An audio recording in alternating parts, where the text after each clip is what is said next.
no matter what it is, 10x is easier than 2x. Did it come easy to you, rather, or is it something that you learned over time? I wish I could say it came easy. It doesn't. You have to learn the hard way. You're not going to make money. You might be busy, but you're going to lose money. Every time you see someone displaying a core value in their activity, highlight it. Some people may be scratching their heads and they may be thinking,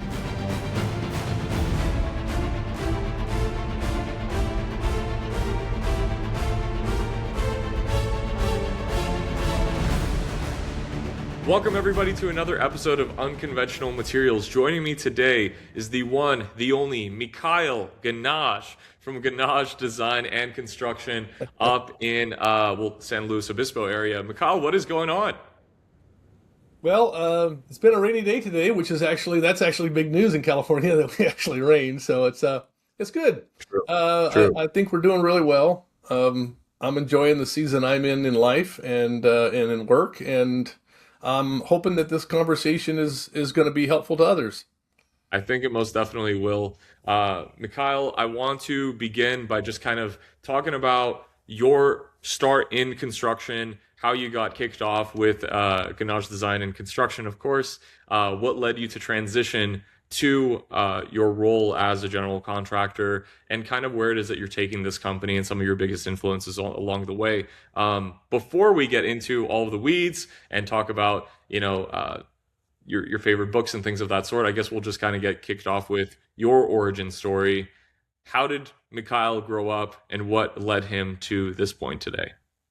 All right, let me try to be as brief as I can. Yes, I grew up in Los Osos, California. Was actually born in U of M Hospital, Michigan.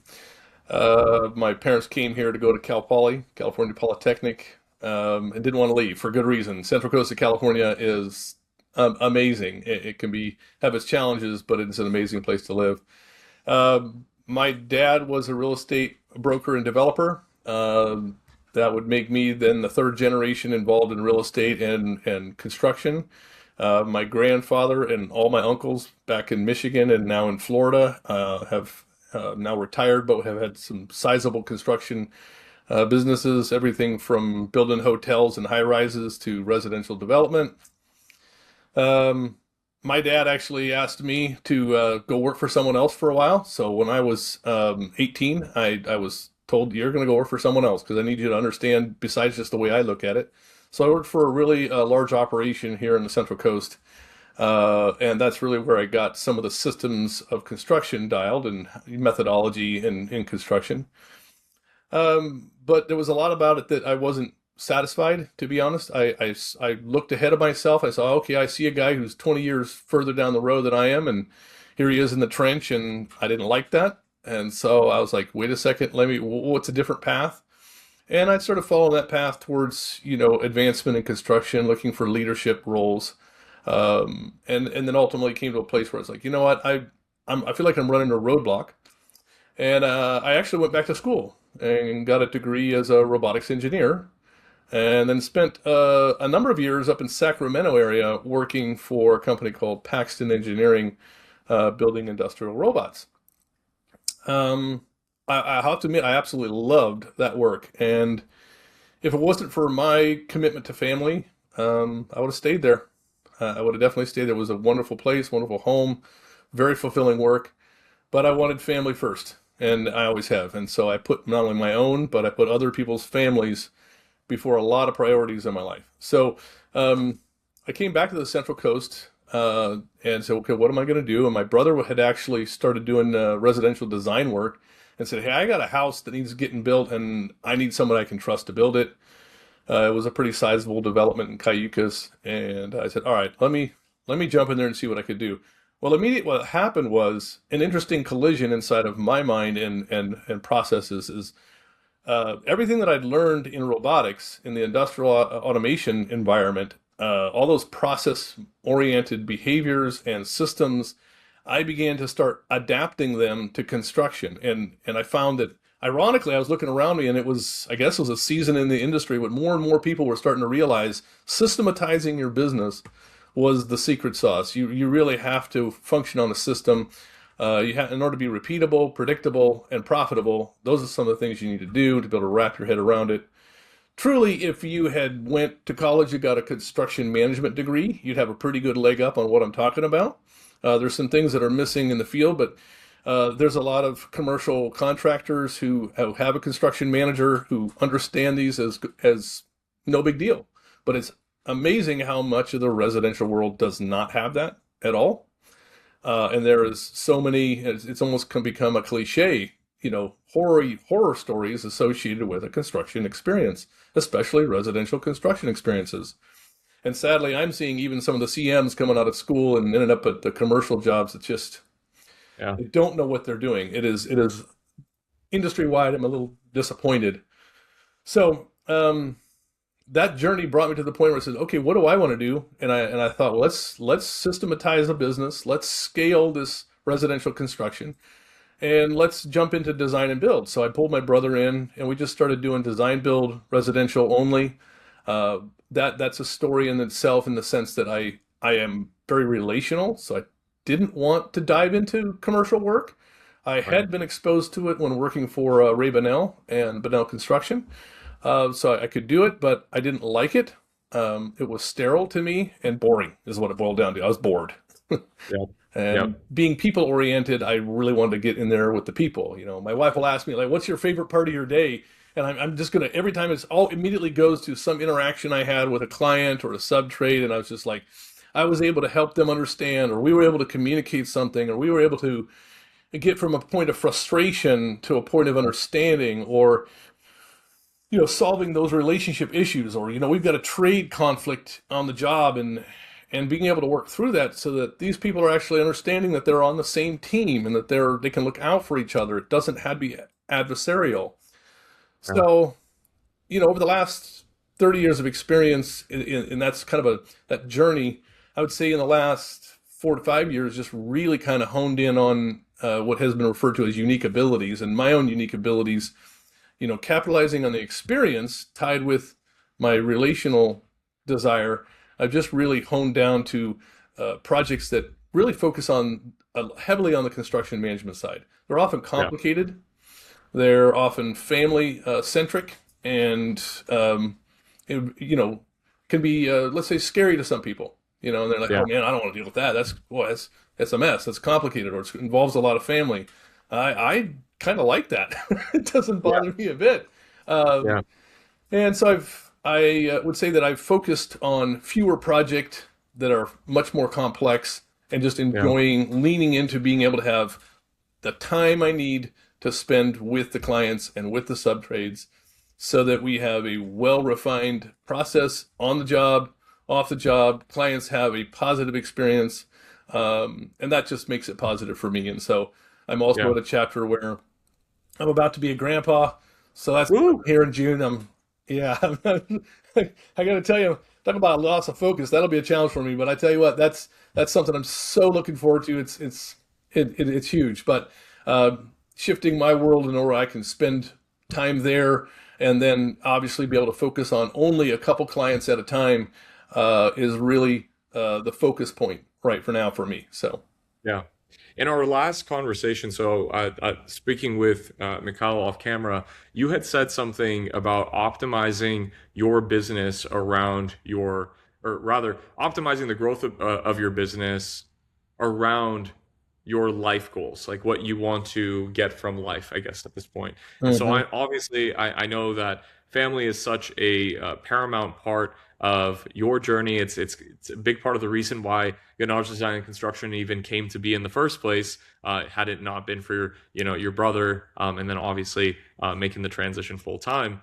But I think that's something that you just talked about, which is not necessarily talked about in depth enough in the residential design build world, is systematization of the business internally, and how to actually create a business that works for you and not against you. A lot of these like cliche phrases are said in the industry, but I really want to get into the tactics, some of the biggest systems that you've been able to implement on a day-to-day basis, and kind of the transformation that it's been able to bring to you. And then on the benefit side, what those transformations have led to in terms of your client experiences. So I think I kind of want to get started with, I guess, what was the inflection point where you realized, shoot, I really would like for my company to run without me so I can jump off on a Learjet and kind of do my own thing. Mhm. Yeah, the impetus for the movement, what motivated it, and I wish I could say it was because I was a genius and I thought, oh man, let's just dial this in. I mean, let's all admit that we would all probably love to go back 20 years and go, you know what, if I was to do that all over again, I'd probably go about it a whole lot different. It'd be a lot quicker, a lot less painful, but that isn't, pain is often the motivator, right? And so, um, two of the things that hit me is I had some pretty significant injury to my back and my shoulder because I was in there working my butt off. And it just said, okay, how are you going to go about this? Are you just going to heal up and get limp along through? And I see the guys out there, they're still working and they're in a lot of pain. And I got a lot of respect for them because they're still out there doing what they got to do. And yet at the same time, my heart breaks for them because it doesn't need to be that way. But that sometimes is the catalyst for getting past the fear. And I'm going to say fear because I think fear was a big part of a motivator, or let's say not a motivator, but a thing keeping me from moving forward was fear of failure, fear of the what if, fear of, there's a great book out there called The Scarcity Mind. I think it's Scarcity Brain. I'm blanking. But man, that when I read that book about the scarcity mindset, and there's so many contractors I know who are right there where I was. Scarcity mindset. We're scrambling for every moment. We're scrambling for every job, and learning that actually some of the best thing you could do is start saying no to some of the work that's coming your way because you're not the right person and it's not a good fit for you. You're not going to make money. You might be busy, but you're going to lose money. Yeah. But you won't know that, backing up, you won't know that if you haven't started taking some of the difficult steps to running a business by the numbers. And that is, man, that's just sometimes that hits some guys right between the eye and they're just overwhelmed. And I get Yeah. that. You're just going, are you kidding me? I can barely figure out my books alone. The idea of having somebody else looking at my books, oh, I don't know what do I do? I'd rather just Very survive in my pain than the fear of having to go through that. That's like, oh, I mean, I don't know what birth feels like, but I don't want to give birth to that. right. And I get that. Um, and I would just say, like, don't get to the point where the end of the rope or the end of the cash flow. Know that you got to start looking at a way to systematize. And I know I'm not addressing the practical how to, because I'm going to tell you what, the first thing I did is I hired a coach to tell me what to do. Right. That didn't do it. You got to get past yourself. Yeah. I'm Yeah. going to be honest. You want to get real practical, you got to get past your fear. Mm, You got to recognize that you got to start putting something into action, and that means letting go of one place. There's that leap of faith, and it is a leap because you got to be here. I'm comfortable, even though I'm in pain. I'm comfortable in my yeah. pain, Yeah. but you got to be willing to leap out of that into a different place where you're uncomfortable because it's new and foreign, and your legs are shaky, and I've never been here, and I've never trusted someone to handle that before, and it's like looking in a mirror because you know you've been terrible with your bookkeeping. You know you've been terrible with systems. So now as you're asking me to look at it, it's like, I don't want to look at that. That's ugly. Please don't make me look at that. I just want to go swing a hammer because it makes me feel good to build something and I'm happy about that.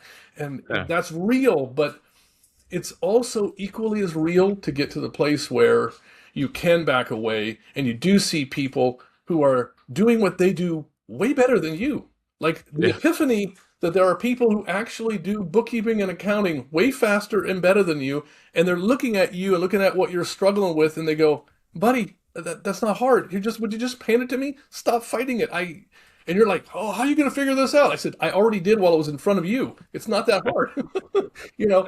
And I started running into a few of these people because I took a few, baby steps of faith and said, "Okay, let me give this a try. Let me."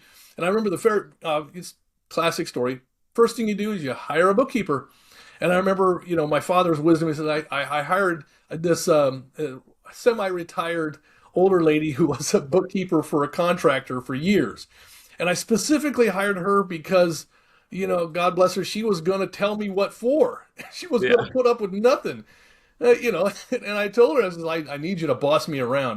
Because otherwise, I Yeah. don't know. So she just came in and just cracked the whip on me and says, "Oh, this is all missing. You need to fix this." And it was work at first, and it was the first step to start not necessarily systematizing, but starting to see where the problem was. Where am I Right. bleeding? It doesn't.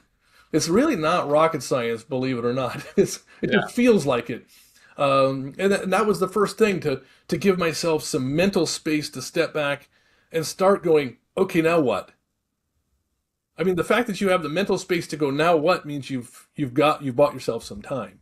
You Yeah. know, and that's That where, that alone that alone is huge. And I think that the first thing that you identified is the awareness element. It's like, I got a problem, right? And confronting the problem face to face rather than, kicking it to the side and working on the things that, most contractors would prefer to work on. For a Mhm. lot of them, it's let me just go sell more jobs or let me just go back to swinging, right? Right. But the truth is that there needs to be like a face to face moment where it's like I have a problem, and this is only going to repeat itself and compound on itself the longer that I keep it. The second part of it though was the who is what I'm hearing. So like you were really big on finding somebody who is way more proficient in the thing that you needed help in rather than just relying on, well, so and so, I think they could do it. I had a consultation and not really taking any action. So I guess was after you had that moment with the bookkeeper, I guess like who was the next person that kind of led you in the direction to systematize the company? Well, I hired a coaching company that operated remotely, and they Hmm. did well. They came in and they brought us a couple of key tools. One of the Hmm. tools I'm going to refer to as an accountability chart. Okay. Accountability chart is really just a way to start mapping out who does what and that makes this thing work. Mm. From field up or to in the office, Yeah.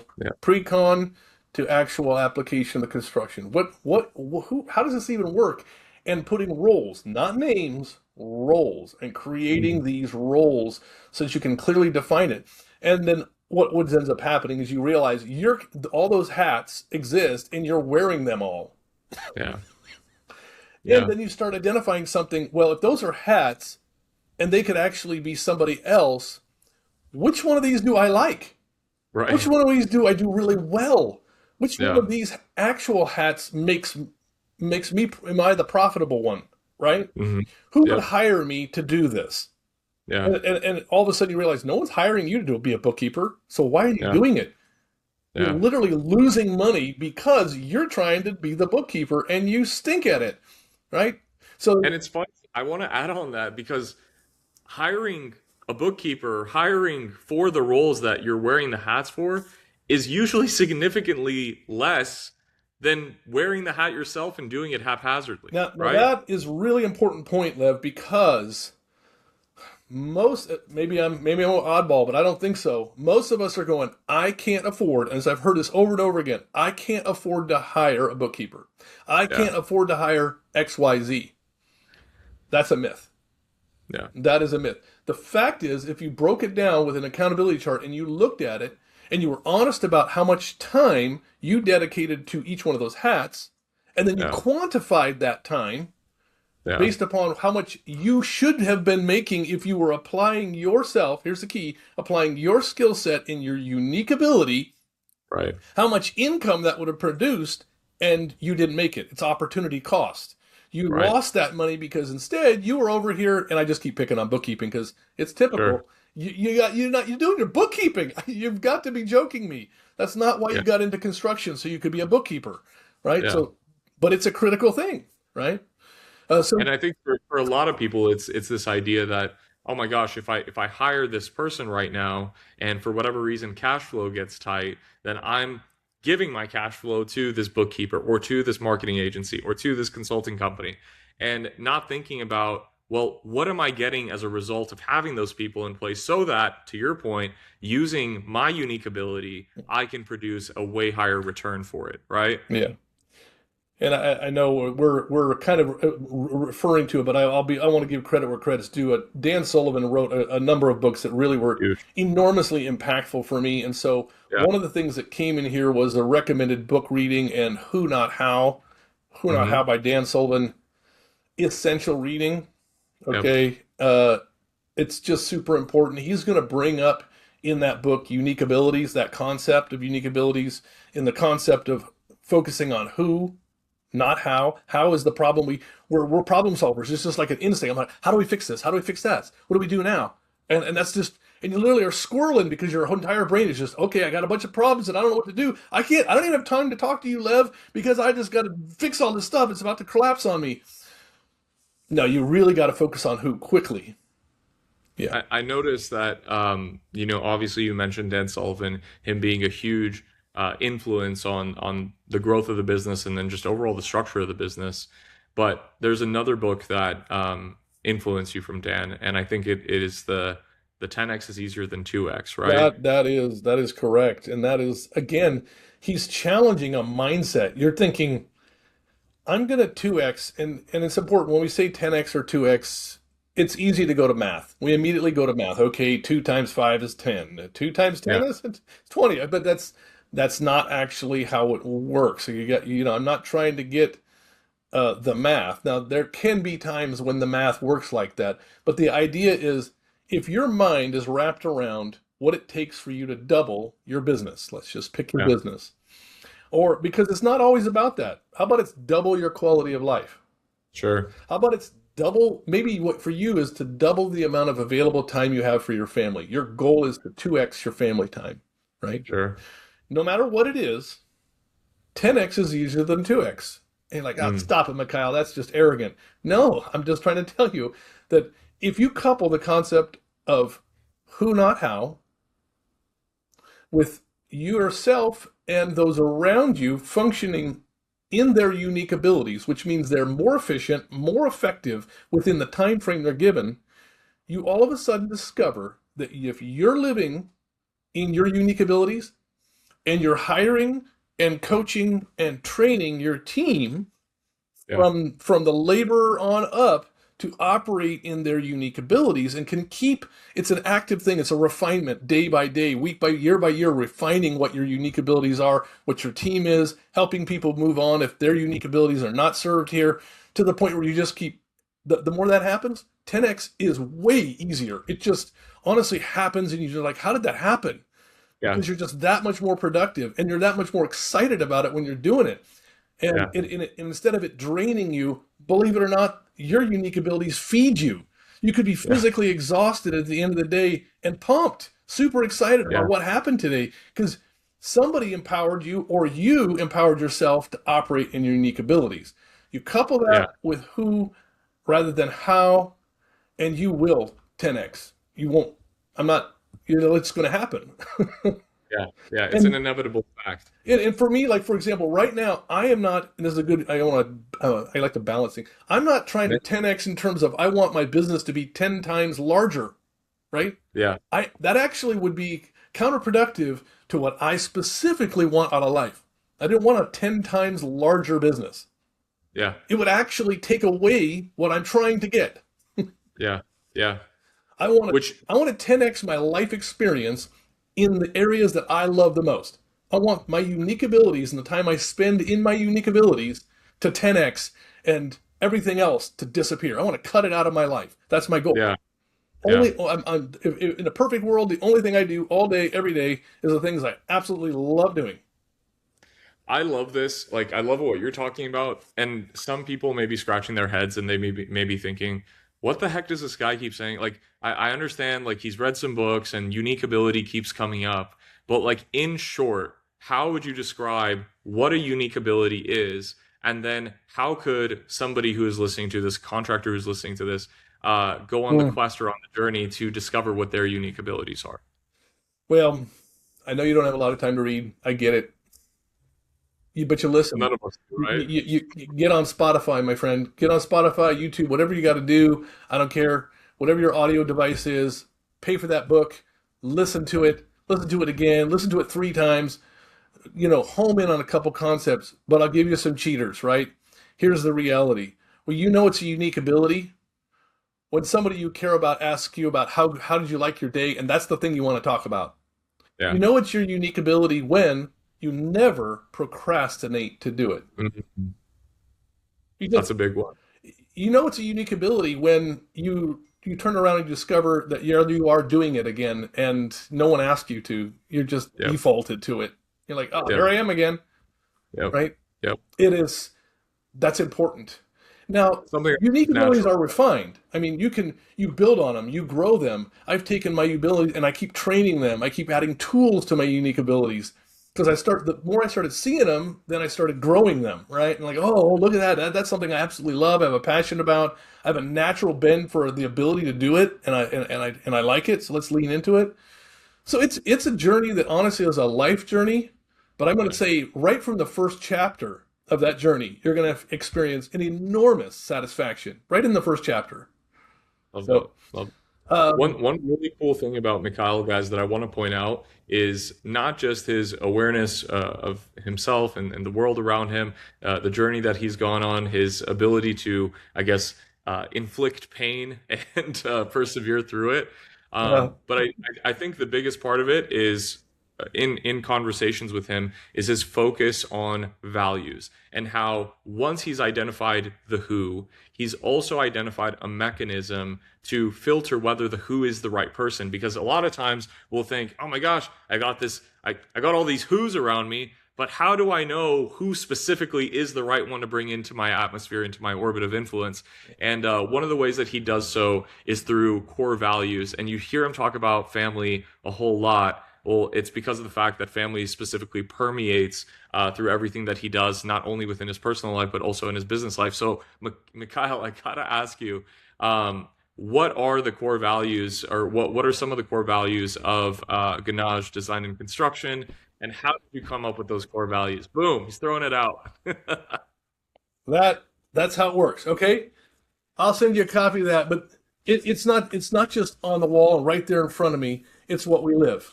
Okay, and if that who, I learned this the hard way.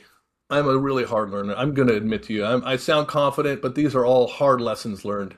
Right. These I core believe. values, they're a development over time. It's Right. okay. Core values get rewritten and they get refined, but the bottom line is you really need to be sure. Don't compromise. The people who work with you, they need to be aligned with these core values. You compromise, you'll regret it. That's all I can Yeah. tell you. You can't let that happen. But you got to back up and ask yourself, what are your core values? What Mm. drives you? What Yeah. drives you? And think about it in terms of not just value, but core. Like it Mm. cannot be removed. If I take Yeah. this away, you aren't you anymore. Yeah. You feel like someone gutted you when I took that from you. Right. That is core to you. And you Right. can't be surrounding yourself with who's that don't align with that. And so Right. you got to put that down and you got to live it. You got to talk about it. You got to think it. You got to show up in the job site and people got to feel it by the way you talk and behave that that's Yeah. there. And then those subtrades that aren't in line, they don't want to be around because I'm out of here. This guy's crazy. The way he wants to interact with people, the way he wants to treat people, the kind of respect he has for other families. It's not just family. Like for us, I mean, there's a lot of things I don't want to go down through, but like if you want to go to our website, you can look at our website. You can see where we have our core values on there. Um, as a little tidbit, as a leader, I would say it's important to bring your core values into your conversations with your team. Every time you see someone displaying a core value in their activity, highlight it, bring it Yeah. up, praise them for it. Say, hey, I just want everybody to Yes. know. I just saw Johnny do this, and I don't know if he probably wouldn't even realize it, but man, that is our core value right here. That's core value, whatever that is. He was embodying it. Man, Johnny, you rock, buddy. Here, tell you what, lunch is on me today. Yeah. You're amazing. Like, and being able to drive and motivate your team like that. And next thing you know, anybody who's not doesn't line up. And then of course, if you Yeah. go to hire, if they don't line up, I mean, I'll be frank with you. I had people longer than I wanted to, and I had to let them go because they were not lined up with our core values. There were Yeah. other things, but like this, you gotta be right here with me. You know. I think this is such a massive point that I want contractors all across to hear that what you just said about what's core not to necessarily like the value, but core to your identity, your personal identity, and you're also again you got to have clarity, awareness of the vision of what you're seeking to create. Not just within the business, but within the world around you, right? Yeah. Do you want to create connection around you? Do you want to connect sorry, do you want to create sincere moments of, I guess, joy or excitement in the families and employees and so on? First, you got to get clear on those things. Then you got to define those things by your own lived experiences. But most of all, I think it's saying no to the people who do not align with that, right? And I think that a lot of contractors, like so many contractors we've worked with who get into this fear mode, going back to the scarcity thing you were talking about, of like, oh my gosh, but I need a project manager, but I need a superintendent, but I need to hire, our third director of construction. And this really does happen. I've seen across the board at mid seven figure companies, low eight figure companies, higher eight figure companies, that they get into the scarcity mode still of, we still need bodies in the seats.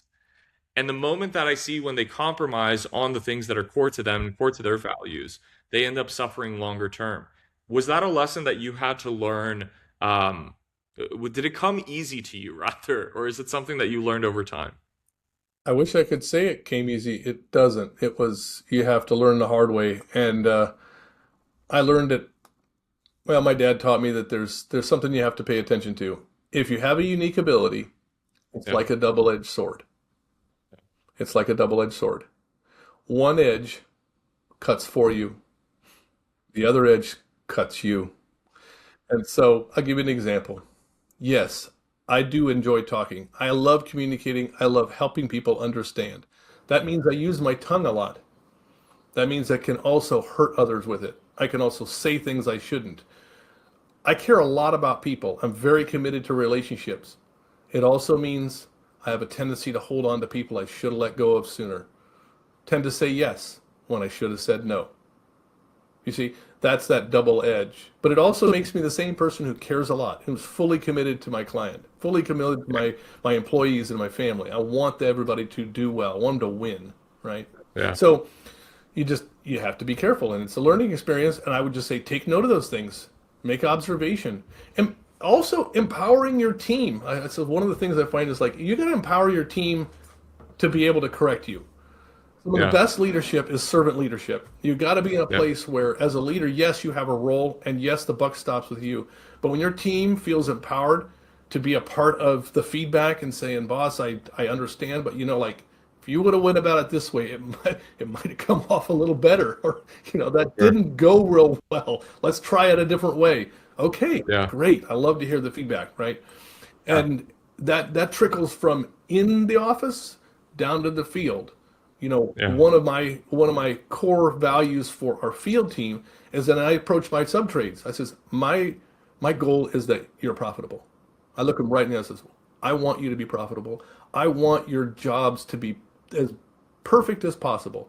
Please tell me what a perfect job site looks like to you. So if you walked on a job site and you went, oh my goodness, this is amazing. I wish all job sites looked like this when I show up to do my work. What does that look like?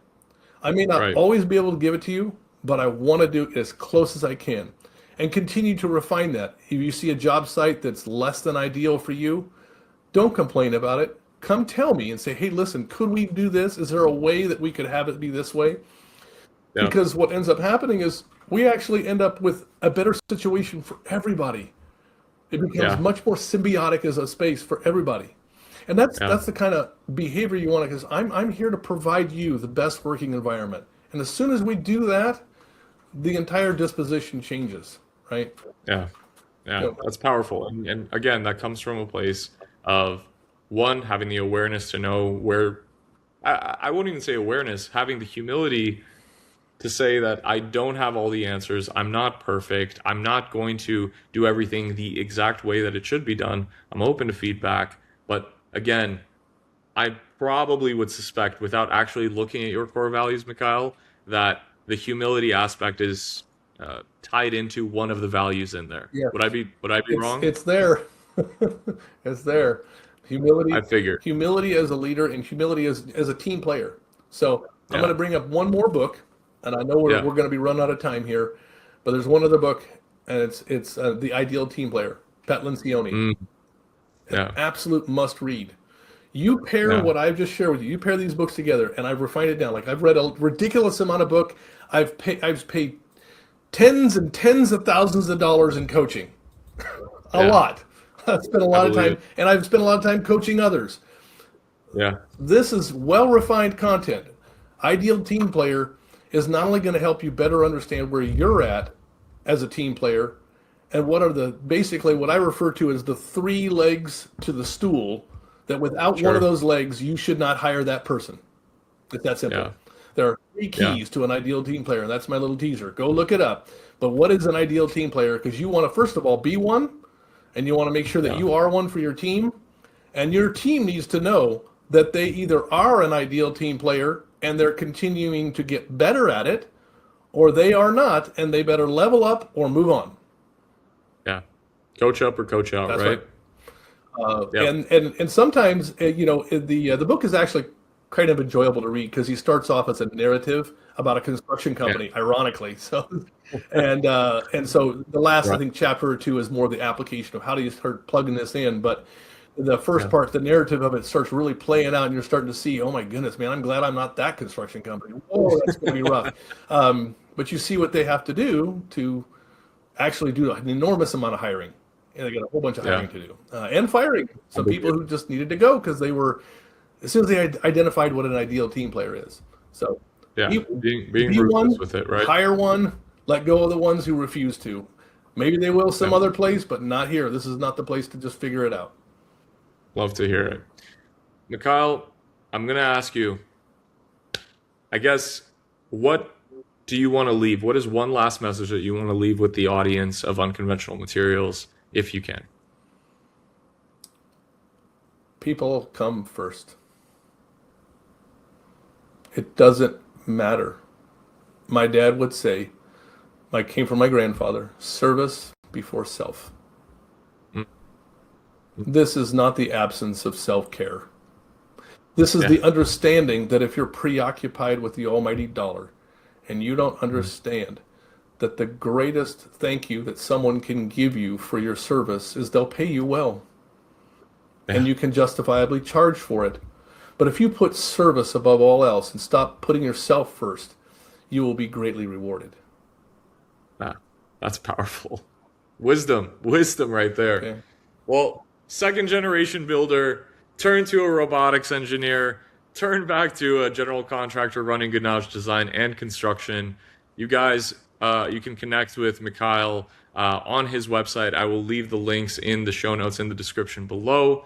But other than that, Mikhail, this was a fantastic episode, and I am certain that every contractor, architect, designer, whoever is in the residential design build space or even in the commercial space will glean a significant amount of insight from it. And thank you for being part of the You're show. welcome. I hope I was helpful, and anytime, Liv. It's always good to talk to you. Good talk to you, man. Thank you guys for watching another episode of Unconventional Materials. You guys can, again, connect with Mikhail down in the links below. And we will see you guys in the next episode. See ya.